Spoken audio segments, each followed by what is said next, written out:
એસી રિપેરિંગના બહાને ડ્રગ્સનો કાળો કારોબાર. સુરતના ગોપીપુરામાં ફ્લેટ પર દરોડો. 6,44,000ના એમડી ડ્રગ્સ સાથે મિકેનિક ઝડપાયો. શાહપુરનો એજાઝ બાટલા વોન્ટેડ.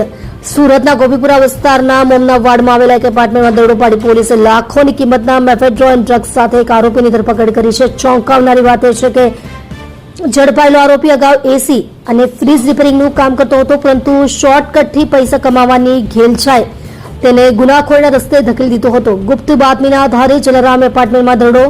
સુરત ક્રાઇમ બ્રાન્ચની ટીમને ચોક્કસ બાતમી મળી હતી કે ગોપીપુરા મોમનાવાડ સ્થિત જલારામ એપાર્ટમેન્ટના બીજા માળે ફ્લેટ નંબર 201માં રહેતો મોહમ્મદ જુબેર ગુલામ રસૂલ શાહ નામનો શખ્સ પ્રતિબંધિત નશીલા પદાર્થનો જથ્થો રાખી રહ્યો છે. બાતમીના આધારે પોલીસે વોચ ગોઠવી પંચોની હાજરીમાં ફ્લેટમાં દરોડો પાડ્યો હતો. સર્ચ ઓપરેશન દરમિયાન પોલીસને ઘરમાંથી શંકાસ્પદ પદાર્થ મળી આવ્યો હતો, જેની તપાસ કરતા તે એમડી ડ્રગ્સ હોવાનું બહાર આવ્યું.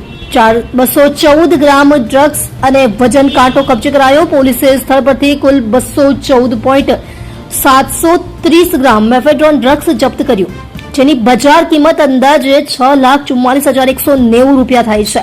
ડ્રગ્સના વેચાણ માટે ઉપયોગમાં લેવાતા ડિજિટલ વજન કાંટા અને 2 મોબાઈલ ફોન પણ કબજે લેવામાં આવ્યા છે. ક્રાઇમ બ્રાન્ચે કુલ 6,59,290 રૂપિયાનો મુદ્દા માલ જપ્ત કરી આરોપી વિરુદ્ધ ડીસીબી પોલીસ સ્ટેશનમાં એનડીપીએસ એક્ટ હેઠળ ગુનો નોંધી કાયદેસરની કાર્યવાહી હાથ ધરી છે. એસી રિપેરિંગમાં કમાણી ઓછી પડતા ડ્રગ્સ વેચવાનું શરૂ કર્યું.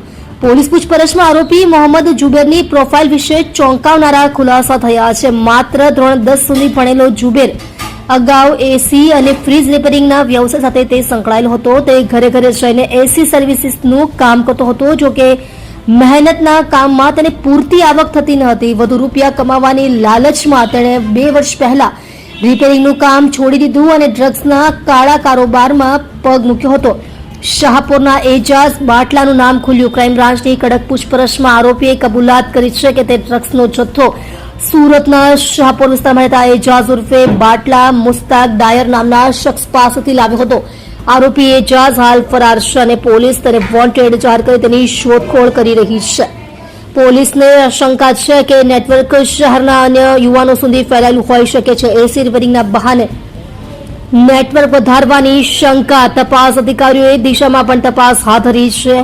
શું આરોપી પોતાના જૂના વ્યવસાય એટલે કે એસી રિપેરિંગના સંપર્કોનો ઉપયોગ ડ્રગ્સ સપ્લાય કરવા માટે કરતો હતો કે કેમ?